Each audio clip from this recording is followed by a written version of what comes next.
여러분 안녕하세요. 강신의 수다입니다. 김지훈 감독의 신작입니다. 밀정 한번 수다 따라보겠습니다.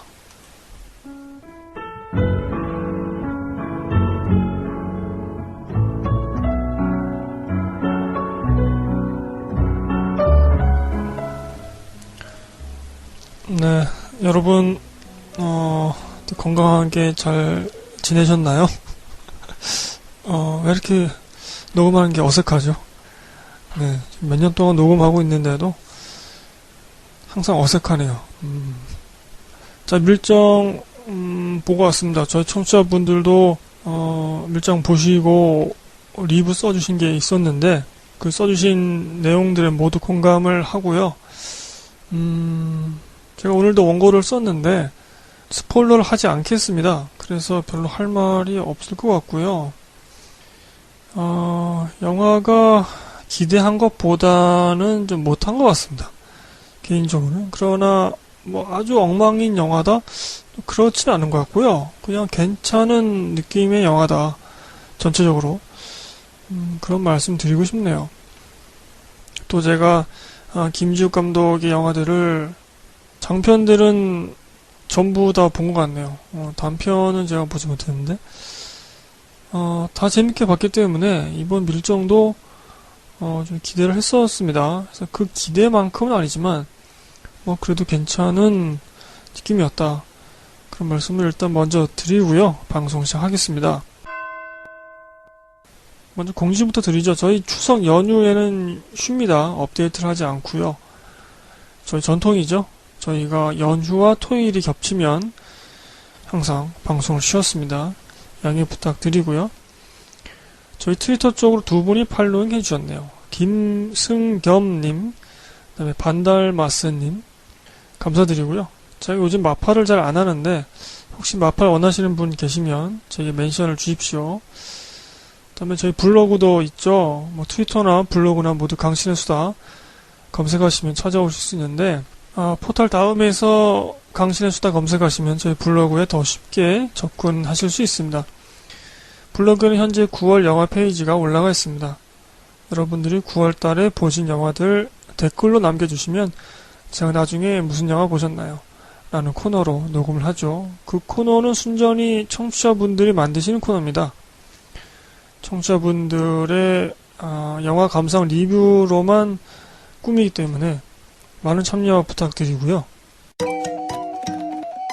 이동진 평론가의 글도 그 포털 다음에 있길래 읽어봤는데 이 밀정이란 제목보다는 영어 제목 The Age of Shadows 그 영어 제목이 더 어울리는 거 아니냐? 이 영화 내용과 그런 말씀도 해주셨는데 그 말씀에도 공감이 됩니다. 이 영화가 영화 속에 나오는 인물이 이제 밀정 역할을 하지만 영화가 직접적으로 말하고자 하는 것은 첩보물, 간첩 얘기 이게 아니라 정말 그 시대의 얘기를 하고 있는 것 같습니다. 자, 9월 7일날 개봉을 했고요. 140분입니다. 2시간이 훌쩍 넘어갑니다.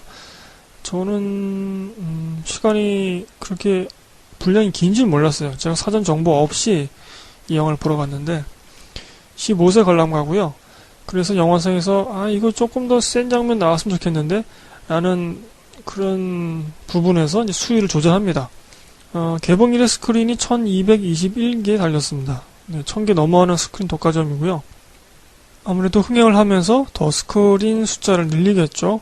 작은 영화들이 좀 피해를 볼 것 같고 다음 주 추석 이제 연휴가 있기 때문에 더더욱 이 밀정이나 큰 규모의 영화들이 스크린을 끌어모으겠죠. 작은 영화들의 피해가 예상되는데 여러분들이 원하시는 작은 규모의 영화들은 빨리 극장에 달려가셔서 보시기를 권합니다. 자, 재밌는 점은 영화 각본을 김지훈 감독이 쓰지 않았습니다. 박종대, 이지민이라는 두 분이 쓰셨다고 나오고요. 각색을 이제 김지훈 감독이 했는데 재밌는 것은 말이죠. 제가 지금 소개해드린 영화들 악마를 보았다, 라스트 스탠드, 밀정 이 세 영화 빼고는 모두 김지훈 감독님이 각본을 쓰시고 직접 연출을 하신 거죠. 그러니까 반대로 말씀드리면 이 세 영화 악마를 보았다, 라스트 스탠드, 밀정 요거는 직접 각본을 쓰신 게 아니라 남이 쓴 각본을 각색만 한 것이죠. 김지훈 감독님 영화 중에서 저는 이 세 영화가 조금 뭐랄까요, 좀 대중적인 흡입력이 떨어지지 않는가. 그리고 우리가 김지훈에게 요구하는 그런 것이 좀 그 색깔이 좀 옅은 느낌의 작품들이 아니었나 싶습니다. 이건 뭐 제가 끼워 맞추는 해석인지도 모르겠습니다만 본인이 쓰신 각본이 아니라 남이 쓴 각본을 했을 때는 좀 그 맛을 자신의 스타일대로 제대로 살리지 못하는 게 아닌가, 좀 그런 생각도 들었고요. 여하튼간에 뭐 차기작은 지금 일본 애니메이션 인랑을 염두에 두고 있습니다. 사실 저희 블로그 쪽에서는 한 몇 년 전에 이 김지훈 감독이 인랑을 실사화 한다는 소식을 전해드렸는데, 그 후에 갑자기 뭐 라스트 스탠드를 찍고 뭐 밀정 찍고 뭐 이렇게 하신 거죠. 여하튼간에 지금 알려진 바로는 이 밀정 이후의 차기작이 인랑이라고 합니다. 아직 뭐 시나리오는 나오지 않았다고 하고요. 작가가 쓴 그런 수준의 뭐 초안 정도만 있다고 하네요.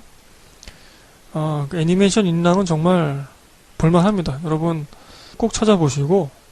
자, 이 밀정 같은 경우는 워너브라더스 코리아가 첫 투자, 첫 제작 한 영화입니다.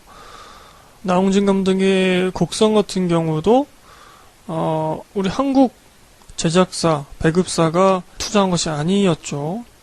이게 좋은 일인지 나쁜 일인지는 모르겠습니다만 여튼간에 여러 국적의 회사들이 지금 한국 영화에 투자를 하고 있다, 뭐 이런 정도만 아시면 될 것 같습니다. 자, 이 영화는 전문가 평점이 꽤 높더라고요. 7.43입니다. 뭐 9점 주고 8점 주신 분들이 많이 계시고, 뭐 박평식 평론가는 좀 안 좋은 점수 주셨는데, 그 중에서 제가 공감이 가는 한 줄 평을 써주신 이주현 평론가가 강박적 이분법을 넘어 뜨거운 회색지대로 라는 한 줄 평을 쓰셨는데요. 저는 이 한 줄 평에 참 공감이 되고, 이것이 이 영화가 말하고자 했던 것이 아닌가. 이 영화가 첩보물인 건 아닌 것 같고, 하여튼 그렇고요. 제가 부제로 요거를 그대로 표절해서 쓸까 하다가 그러면 안 될 것 같아서 부제로는 제가 이렇게 아마 남겼을 것입니다. 기록되지 않은 자들의 진중한 드라마라고 좀 밋밋한 그런 부제를 달았을 텐데요. 좀 드라마로 좀 보면 좀 재밌지 않을까, 뭐 그런 생각이 듭니다. 자, 앞서 소개해드렸듯이 라스트 스탠드라는 아놀드 형님과 찍은 그 영화로 김지훈 감독님이 헐리우드에 진출했었습니다. 뭐 그 당시에 큰 규모의 예산을 받은 건 아니고요. 그게 아놀드 형님 복귀작 아니었나요? 그래서 또 화제가 됐었는데, 미국은 그 감독이 아주 유명한 감독이 아닌 이상 그 제작사, 그러니까 돈을 준 그 회사에 입김이 셉니다. 헐리우드에 진출했던 한국 감독들이 좀 많이 고생을 했죠. 제가 어느 기사를 보니까 헐리우드 진출 이후에 이 감독님의 뭐 연출관이라고 해야 될까? 그것이 좀 바뀌었다고 스스로 고백을 하셨더라고요. 그 라스트 스탠드를 찍은 이후에 바뀐 거죠. 그 영화를 찍으면서 어떻게 그릴까 보다는 무엇이 필요한지 먼저 생각하면서 영화를 찍게 되더라, 뭐 이런 말씀을 해주셨습니다. 어떻게 표현할까, 그것보다는 무엇을 말할까, 무엇이 필요한가, 그것을 먼저 생각하는 그런 쪽으로 바뀌신 것 같네요. 김지욱 감독의 특색에 대해서 이 영화에서 잘 드러나지 않는다라는 그런 청취자분의 말씀도 계셨는데, 그것도 조금 있다가 제가 설명을 좀 첨언을 하고요. 이 영화에 대해서 연출 의도는 이렇게 써주셨네요. 이게 좀 팜플렛에 써있는 걸 읽어드리자면, 빼앗긴 나라를, 잃었던 민족의 혼을 되찾기 위해 목숨을 내던진 의열단의 장렬하고 비장감 있는 모습을 담아내고자 했다. 네, 근데 비장미는 없죠, 이 영화에. 더불어 시대 안에서 스파이로 밀정으로 살아갈 수밖에 없는 그런 사람들과 의열단 사이 인물들의 관계와 내면의 행로들을 녹여내려고 했다. 또 내면의 변화, 뭐 그런 심정 이런 것들을 담으려고 했다는 것이죠. 이 영화 속에서 송강호 씨, 공유 씨, 엄태구 씨, 엄태구 씨는 우리 청취자분들이 좀 좋아하시는 그런 신인 배우고 영화 속에서 중요한 그런 역할로 나오죠. 송강호의 뭐 거의 뭐 상대역이라고 볼 수 있는데, 그다음에 한지민 씨, 서영주 씨라고 외국에서도 상도 받고 그랬던 분을 알고 있습니다. 그다음에 일본 배우 추루미 신고라는 분이 여기서 일본 총독부의 경시청이 높은 사람 뭐 그렇게 나오고 있습니다.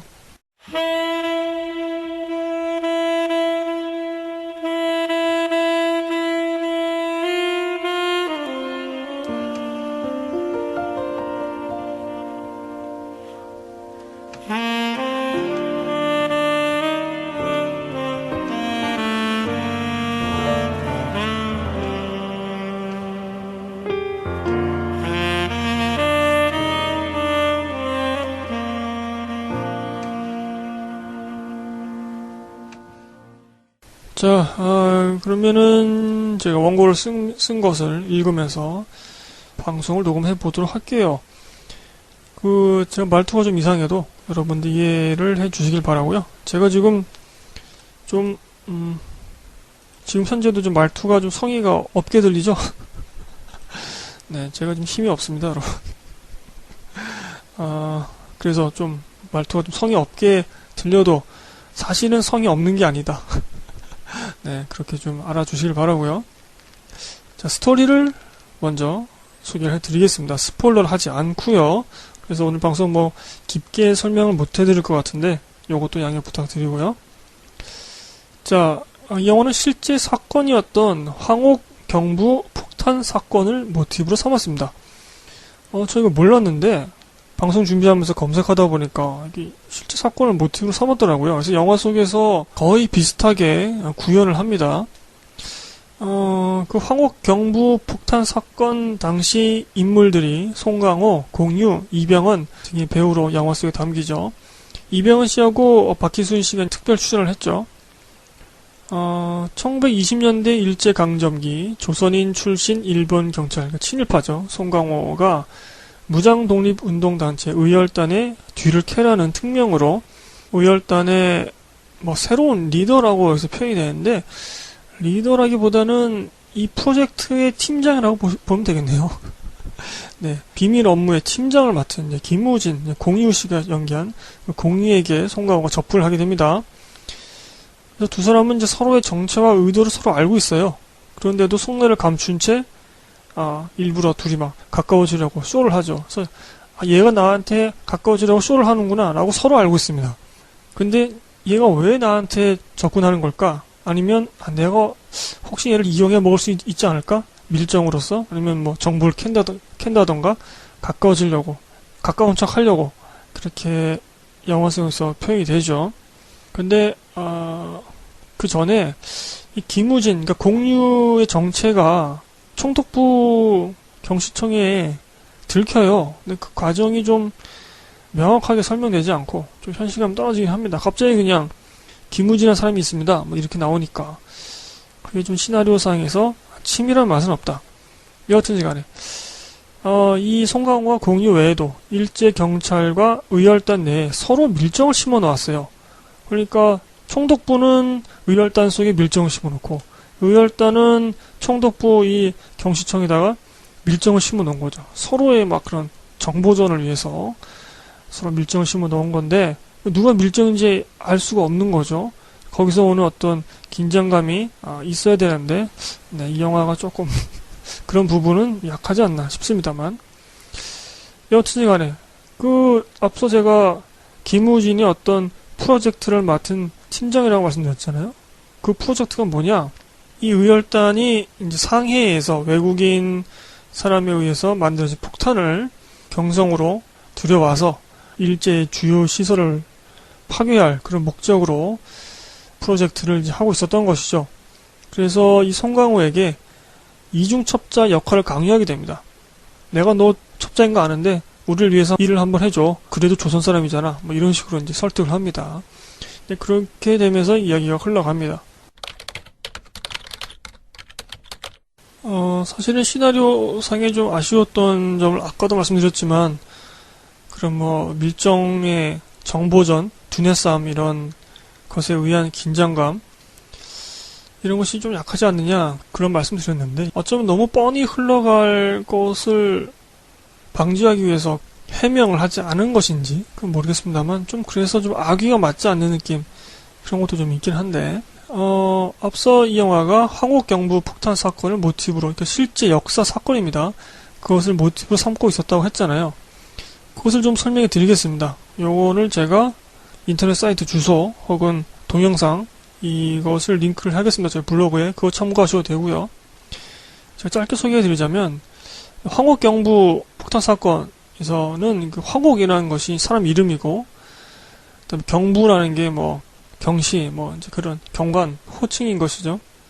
그래서 당시에 그 일제 경찰의 경부였던 황옥이라는 사람이 의열단의 대빵이죠. 김원봉, 그리고 김시연 등과 만나서 폭탄을 국내에 들여오려다가 의열단 속에 있던 일제의 다른 밀정에 의해서 발각된 사건이라고 합니다. 그래서 황옥은 송강호가 맡았고, 김원봉은 이병헌이 맡았고, 이제 김시연이 공유가 연기한 그런 인물인 것이죠. 그러니까 실제 인물들을 이 영화 속에서 배우들이 연기를 했다. 황옥과 김시연은 일제에 의해서 체포가 됩니다. 법정에 세워지게 되죠. 근데 황옥은 이때 자신은 의열단원이 아니라, 나는 독립운동을 한 게 아니라 일제 경찰이 의열단 속에 심은 그런 밀정인데, 일제 경찰이 자신을 버리려고 해서 매우 억울하다, 그런 진술을 하게 됩니다. 2년 뒤에 그는 가석방 되고요. 원래는 10년을 언도받았는데, 그 후에 광복이 되고, 또 한국전쟁 후에 납북이 됩니다. 북으로 끌려가요. 실제 역사에서는 그의 도움을 받아서 김지섭이라는 의열단의 단원이 일본 왕의 궁성에 폭탄을 투척을 했고, 또 여러 의열단원들이 그를 일제의 밀정으로 보지 않았다라는 진술이 남아있다고 합니다. 무엇이 진실인지는 이제 역사의 그림자 속에 숨었죠. 이 황옥이라는 사람이 납북이 됐고 또 지금까지 살아 계실지는 모르겠습니다만, 참고로 김시현이라는 사람, 그러니까 공유가 맡은 그 김시현이라는 사람은 광복 후에 다른 의열단원과 함께 이승만을 암살하려다가 실패를 하고, 아직도 독립서원을 받지 못하고 있다고 합니다. 제가 본 텍스트에서는 이렇게 소개되고 있는데, 현재는 독립서원을 받으셨는지, 그러니까 훈장을 받으셨는지, 그건 모르겠습니다만, 하여튼 간에, 이승만을 암살하려고, 네, 자, 이것이 실제 역사 속에 있는 황옥 경부 폭탄 사건의 짤막한 그런 내용이었고요. 송강호가 맡은 인물, 그 다음에 공유가 맡은 인물, 실제로 존재했던 분들이다. 그리고 공유가 맡았던 그 인물은 이승만 대통령을 암살하려고까지 했었다. 그런 분이다. 어마무시한 분이네요. 자, 본격적으로 제 말씀을 드리기 전에 청취자 평가를 4분의 평가를 소개해 드리도록 하겠습니다. 제가 이렇게 녹음하기 전에 청취자분들의 이런 영화 리뷰를 보면 참 안심이 돼요. 저도 이렇게 혼자 영화를 보고 혼자 보는 걸 즐겨하기 때문에 혼자 영화를 보고 혼자 생각을 하고 혼자 말을 하잖아요. 이 방송 강신의 수다는 1인 방송이니까. 그러니까 항상 내가 본 느낌이 이게 맞는가 하는 그런 좀 의구심이 항상 있는데, 청취자분들이 먼저 이렇게 리뷰를 써주시면 제가 참으로 큰 도움이 됩니다. 감사드리고요. 블로그 쪽에 순길 오빠님이 영화는 실망했고 김지훈 감독의 특색도 느끼지 못했다. 그냥 킬링타임용 정도다. 극중 송강호의 심리 변화도 그닥 공감이 되지 않고 이해도 되지 않는다. 감정적으로도 또 이성적으로도 그 심리 변화가 잘 받아들여지지 않는다. 납득이 되지 않는다.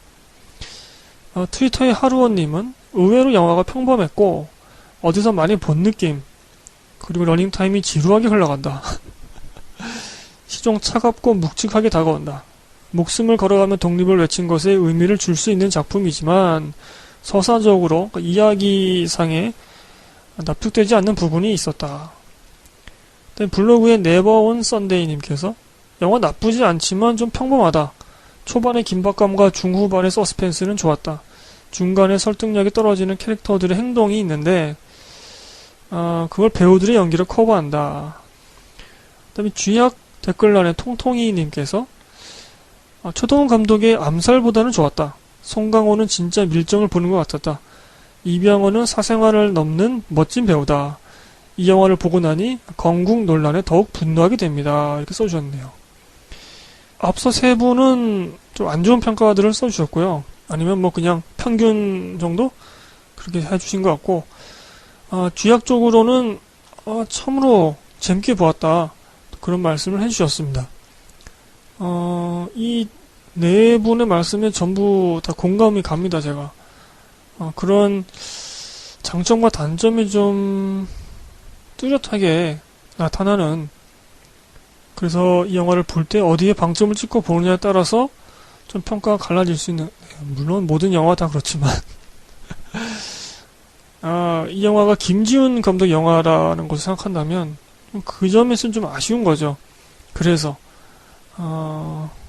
저도 이 영화 괜찮게 보았습니다. 저는. 그리고 중후반 전까지, 기차 나올 때 전까지는 굉장히 집중해서 봤고요. 제가 기억력이 별로 안 좋거든요. 그래서 영화를 보면서 이 부분은 방송에서 설명을 해야 되겠다. 이 부분은 언급을 해야 되겠다. 라는 것을 머릿속에 심어야 됩니다. 그래야지만 제가 방송에서 떠들 수가 있거든요. 아니면 영화 내용을 기억을 못 하는데, 이 영화는 그 기차 나오기 전까지는 아예 그런 생각을 못할 정도로 정말 몰입해서 볼 수 있었습니다. 자, 본격적으로 한번 제 리뷰를 말씀드리자면,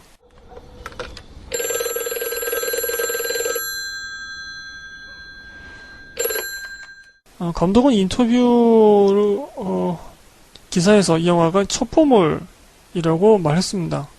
하지만 예상보다는 그 첩보물 장르의 장르적인 쾌감이 적었다고 생각합니다. 첩보물이라고 보기에는 좀 애매하죠.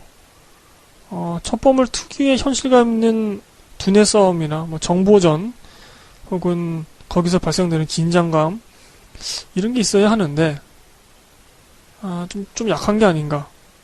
그리고 그것이 영화의 주요한 뼈대를 이루지는 않는 것 같습니다. 일단 서사적으로, 그러니까 이야기적으로 몇몇 부분에서 현실감과 설명이 좀 부족한 느낌이 있습니다. 따라서 첩보물 장르의 쾌감보다는 그 친일과 항일의 그 경계선에 서 있는 그 인물 송강호의 내면의 고뇌와 변화에 주목하거나 또는 의열단 활동 자체에 주목하면서 감상하면 좋을 듯 합니다. 의열단이 이런 활동도 했었구나, 뭐 그런 것도 아시고, 또 우리가 알기로는 일제경찰은 다 나쁜 놈인 줄 알았는데, 다 친일파고 민족을 버린 놈들인 줄 알았는데, 송강호는 왔다리 갔다리 하네, 뭐 이런 것도 보시고, 첩보물의 방점을 찍고 보시면 굉장히 좀 실망하실 수 있다. 근데 이 지점에서 좀 아쉬운 점이 있는데, 이렇게 인물 내면의 고뇌와 변화 혹은 의열단 활동 자체에 주목하면서 감상하면 더 좋은데, 이 영화가 그 인물의 감정선에 대한 설명, 그것이 좀 부족하다는 것이 아쉽습니다. 관객이 쉽게 이해되고 납득되지 못하는 거죠. 바로 송강호가 맡은 인물의 변화인데요. 영화상에서는 설명을 해주고 있습니다. 경찰 조직 내에서 이 송강호가 좀 위기를 맞게 되고, 또 의열단의 역공작 그런 위협이 있었죠. 네가 내 말 안 들으면 소문 낼 거야, 막 그러죠.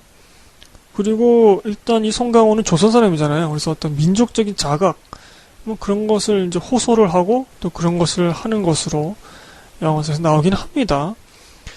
이러한 경찰 조직 내의 위기, 의열단의 역공작 혹은 위협, 또 민족적인 자각 등으로 송강호 인물의 변화, 그 이유를 설명하고 있지만, 그 변화의 사적 동기, 즉 감정적 동기를 영화의 화면으로, 그러니까 시각적으로 설명하지는 못하고 있는 것 같습니다.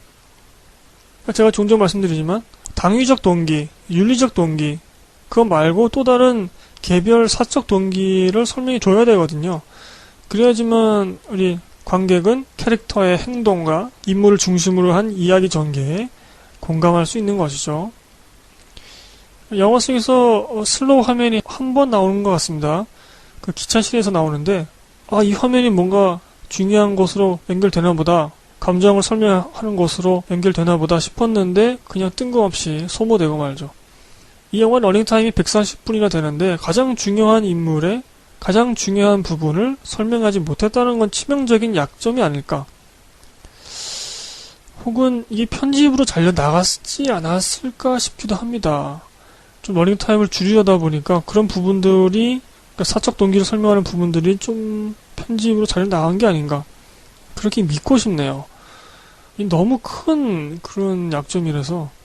하지만 이러한 비판에도 불구하고 어떤 관객분들은 항일 운동에 대한, 독립운동에 대한 당위적 공감대를 우리 한국 관객들은 공유하고 있기 때문에 어쩌면 이러한 약점들도 그냥 패스하면서 보실 수도 있겠다, 그런 생각도 듭니다. 좀 그런 민족적인 정서, 우리 한국 사람이니까 일본 놈도 때려 죽이는데 뭐 사적 동기가 뭐 그게 무슨 소용이야 그게, 이렇게 생각하실 수도 있잖아요. 뭐 그 충분히 가능한 정서적인 흐름이잖아요. 그렇기 때문에 송건과 당연히 조선을 위해서 싸워야지, 이렇게 생각하실 수 있단 말입니다. 그런 분들은 굉장히 좀 집중해서 영화 끝까지 보실 수 있는 것 같지요. 근데 저 개인적으로는 좀 그런 부분들이 사적 동기 설명이 안 되는 것이 좀 실망이었다. 그리고 제가 앞서 그 이야기상에 좀 현실감과 설명이 부족하다라는 것을 말씀드렸는데, 원고에는 써놨는데 이걸 읽으면 스포일러가 될 것 같아서 제가 그냥 블로그에다가 좀 써놓도록 하겠습니다. 앞서 청취자분 중에서 한 분이 이 밀정이란 영화는 김지훈 감독 특유의 어떤 색깔이 없는 것 같다, 그런 말씀 써주셨거든요. 그래서 저도 궁금해서 생각해봤습니다. 그렇다면 과연 김지훈 감독 작품의 특색은 무엇일까? 저도 이 영화를 보면서 김지훈 감독이 찍었나? 그런 느낌이 들었습니다. 제가 생각할 때 김지훈 감독은 다양한 장르 영화에서 장르적 쾌감을 증폭시키고 캐릭터 몰입을 강하게 유도한다는 것이 김지훈 감독의 특징 아닌가. 이것이 뭐 당연한 얘기처럼 들리잖아요, 여러분.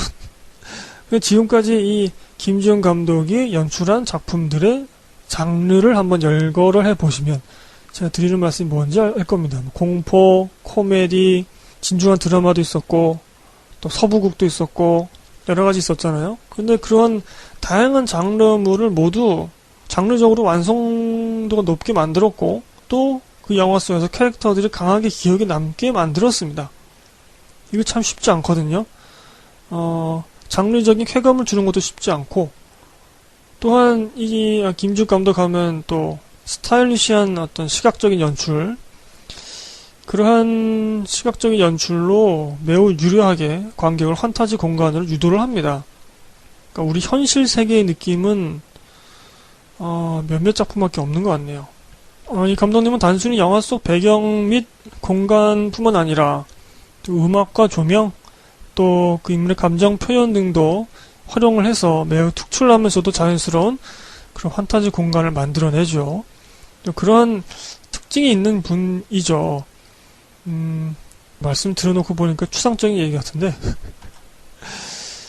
여하튼 간에, 그런데 이 영화의 밀정은 반대로 이러한 감독의 특색보다, 그동안 우리가 알고 있던 그런 감독의 특색보다는 이 영화 소재와 이야기에 집중한 연출을 보여준 게 아닌가 싶습니다. 영화가 시작하고 나서 중후반 기차실이 나올 때까지 영화에 굉장히 몰입해서 봤다고 제가 말씀드렸죠. 근데 중간중간에 감정선의 공백이나 여백이 아니라, 제가 여백과 공백의 차이점도 말씀드렸었죠. 여백은 관객들이 유추할 수 있는 그런 부분이 있는 것인데, 공백은 아예 없는 거죠. 그러니까 빈 공간이죠. 빈 공간. 만들어내지 못한 거. 중간중간에 그런 감정선의 공백이나 혹은 두뇌 싸움이나 혹은 인물 간 관계, 이런 것들이 얕게 처리되어서 그 영화를 보면서 이게 아닌데 싶기도 했습니다만, 저는 그 소재와 이야기 자체에 집중할 수 있었습니다. 그래서 그런 부분들을 좀 패스했던 것인데, 중후반까지는. 종종 방송에서도 말씀드렸지만 일제시대를 진중하게 정면으로 풀어내는 영화가 있기를 제가 소망을 했었죠. 근데 뭐 올해 뭐 동주도 있었고 그 이전에 암살도 있었고 또 밀정도 있는 것이죠. 말씀드린 대로 암살이 그 이전에 개봉했지만 오락성과 흥행을 위한 것인지 그 영화는 좀 감정이 과잉된 부분이 있어서 약간 아쉬웠습니다.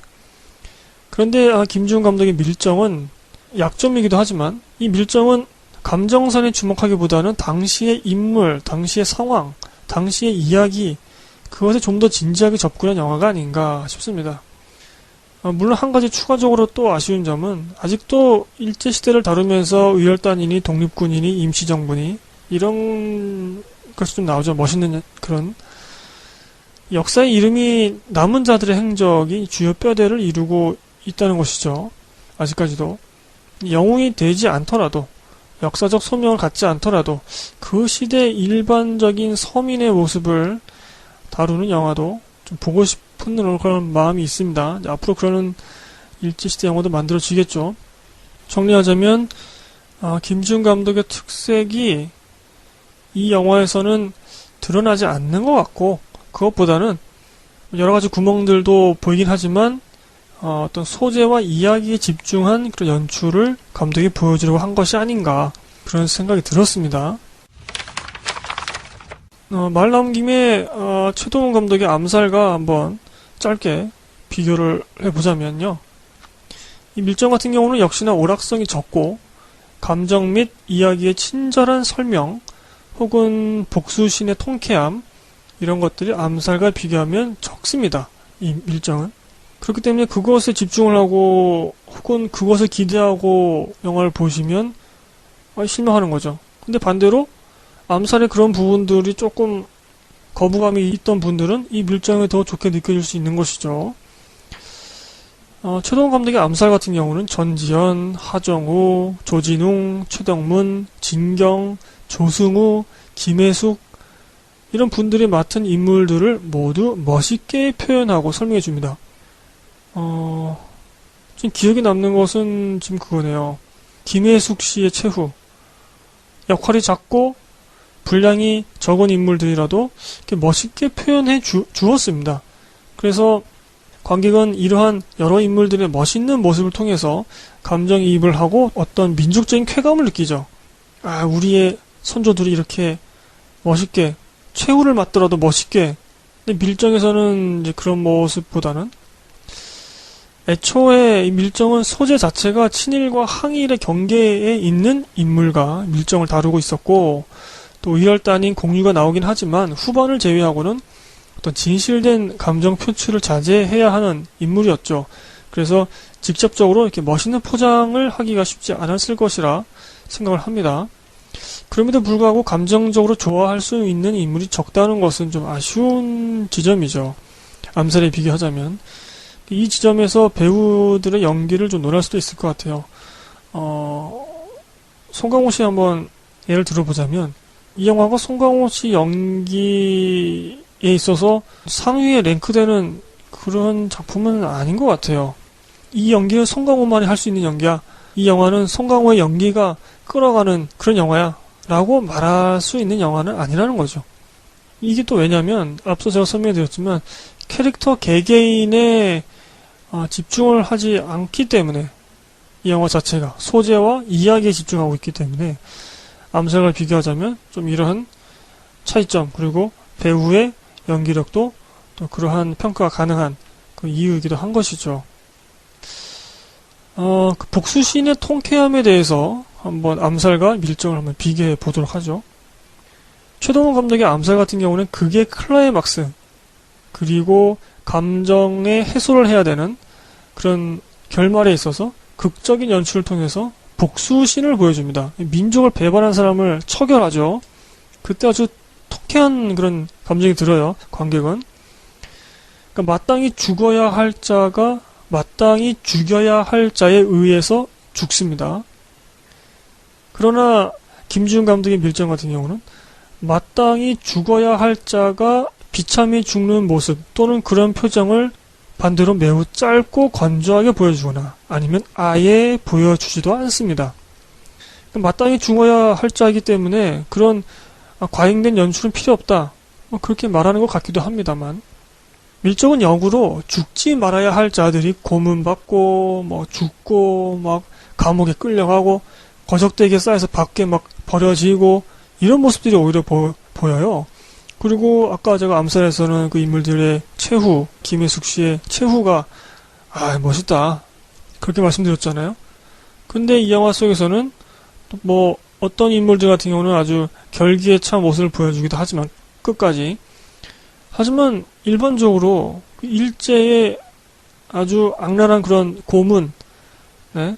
취조 이런 거 앞에서 두려워하고 나약한 모습을 보여준단 말이죠. 멋있지가 않잖아요. 이런 거 보면서 누가 멋있어 하겠습니까? 극 중에서 이런 대사가 나옵니다. 이병헌 씨가 한 것으로 암시가 되는데 실패해도 앞으로 나아가고 실패를 딛고 그저 더 높은 곳으로 나아가야 한다. 뭐 그렇게 말하고 있는데 이것이 이 영화가 말하고자 하는 것이 아닌가 싶기도 하고 그래서 오히려 그 인물들의 최후를 멋있게 포장하기보다는 실제 그 상황에 있었을 법한 그런 모습을 보여주는 거죠. 어찌 보면은 독립군 개인에 있어서는 고문에 굴복하고 혹은 정보를 발설하고 두려워하고 이런 것들이 실패한 거잖아요. 그 독립군 개인에 있어서는. 하지만 그것에 좌절하지 않고 계속해서 실패를 딛고 한 걸음 한 걸음 대한 독립을 위해서 끝까지 싸우는 것이죠. 좀 그러한 것을 보여주려고 한 것이 아닌가. 그래서 앞서 설명해 드렸듯이 이 영화는 소재와 이야기에 좀 더 집중한 게 아닌가. 캐릭터보다는 그런 말씀을 드리고 싶고 어쨌든 간에 이렇게 암살과 비교하자면 뭐 이런 말씀들을 드릴 수 있을 것 같습니다. 이 영화를 볼 때 잊지 말아야 되겠다라고 생각이 든 것은 제가 영화 보면서 이것도 한 가지 생각이 났네요.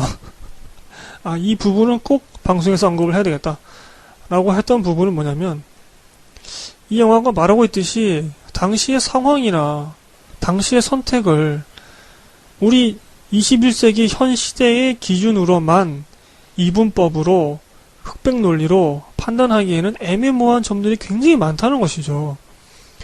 그 시대의 상황에 따라서 세밀하게 판단하는 노력이 필요합니다. 또 진지한 공론화도 필요하고요. 예를 들면은 이제 실제 역사도 학설이 갈리듯이 극중의 송강호가 법정에서 스스로를 친일파라고 명명하죠. 나는 원래 일제 경찰이었어 이렇게 얘기를 합니다. 공식적으로는 역사의 친일파가 되고 말죠. 근데 이 영화를 본 사람들은 알잖아요. 사실은 의열단인데 우리 공식적인 역사에서는 친일파가 되고 맙니다. 그럼 우리는 이분법으로 이 사람을 친일파라고 매도하게 되는 거죠. 이것이 과연 합리적인가? 또는 이런 장면도 있죠. 의열단원들이 그것이 뭐 진품이든 아니든지 간에 우리나라의 중요한 문화재를 팔아서 군자금을 마련하려고 합니다. 그런 문화재가 중요해, 우리나라 독립이 중요하지라고 뭐 생각하실 수도 있겠지만 어떻게 보면 목적을 위해서 수단 방법을 가리지 않는 그런 모습일 수도 있거든요. 이것이 과연 정당화 될 수 있는가? 뭐 이런 생각도 할 수 있잖아요. 이런 의문도 품을 수 있잖아요. 그리고 그 당시에 이제 독립군들한테 군자금을 대주었던 그런 부자들, 부호들, 그런 사람들의 이중성도 이 영화에서 나오게 됩니다. 그냥 군자금 대준 사람들은 무조건 다 좋은 사람들이야. 또 이렇게만 볼 수 없다는 것이죠. 그래서 우리가 기존에 갖고 있던 이분법으로 이 영화 속에 나오는 사람들을 판단하기에는 굉장히 좀 애매모호한 그런 구석이 있다는 것입니다. 저는 그리고 이러한 것들이 우리 실제 친일 청산에 있어서도 굉장히 좀 유념해야 될 부분이 아닌가. 물론 이것이 친일 청산이 필요 없다거나 혹은 친일 행각이 불가피했다. 그 시대에는 친일을 할 수밖에 없지 않았느냐. 혹은 독립운동의 가치를 폄하하자. 뭐 그런 뜻은 결코 아닌 것이죠.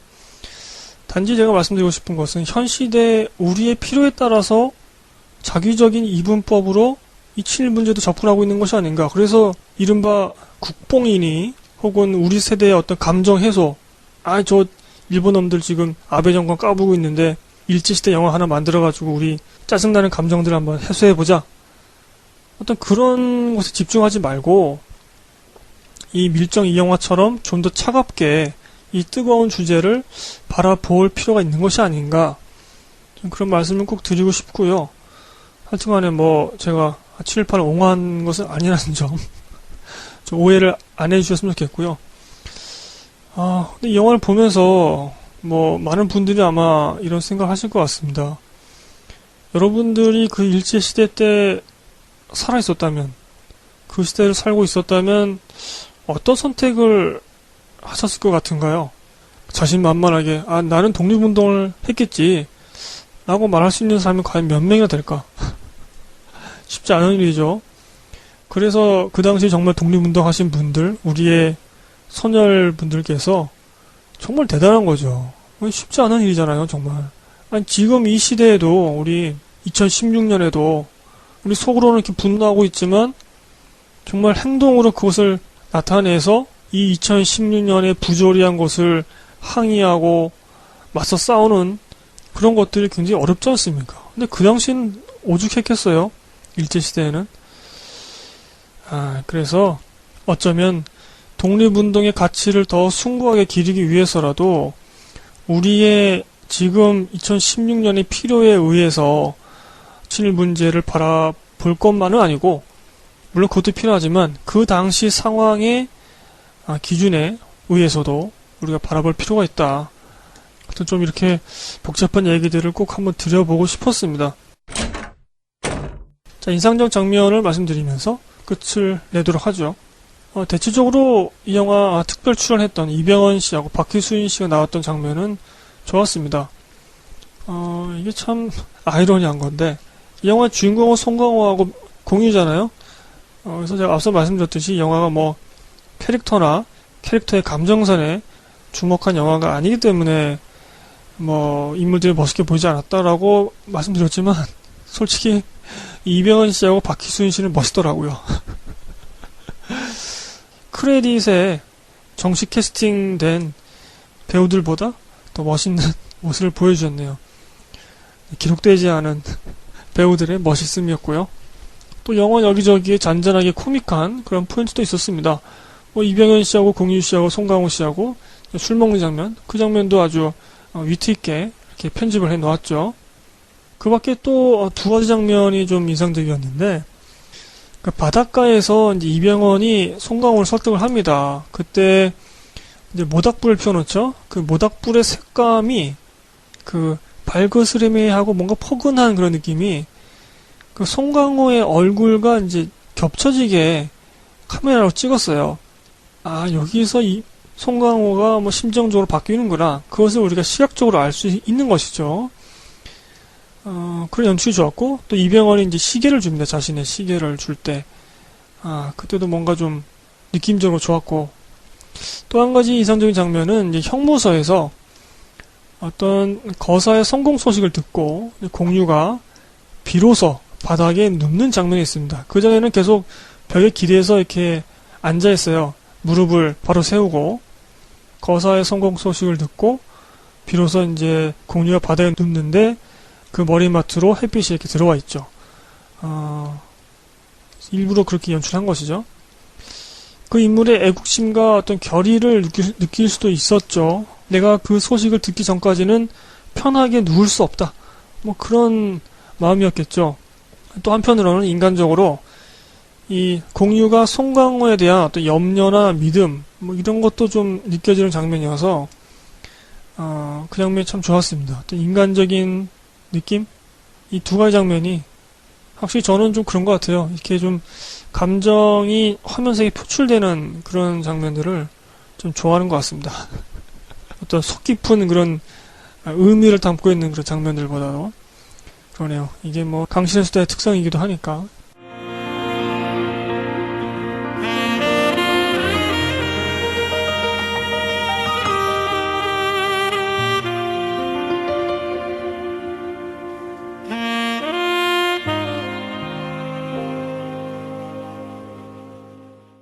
자, 총평하면서 마무리하도록 하겠습니다. 이 영화 첩보물로 보시기보다는 친일과 항일의 그 경계에 서 있는 그 인물의 내면의 고뇌와 변화, 그것에 주목하고 보시면 낫지 않는가, 더 재밌지 않을까 말씀드렸지만, 근데 바로 그 지점에서 인물의 감정선을 제대로 설명하지 못한 부분도 있다. 영화가 캐릭터의 감정선보다는 소재와 이야기에 좀 집중하는 측면이 있어서 구멍이 여기저기 뚫려 있기도 하다. 뭐 그런 말씀 드렸습니다. 그래서 제가 이렇게 지금 총평을 하다 보니까 논리가 좀 앞뒤가 안 맞네요, 제가.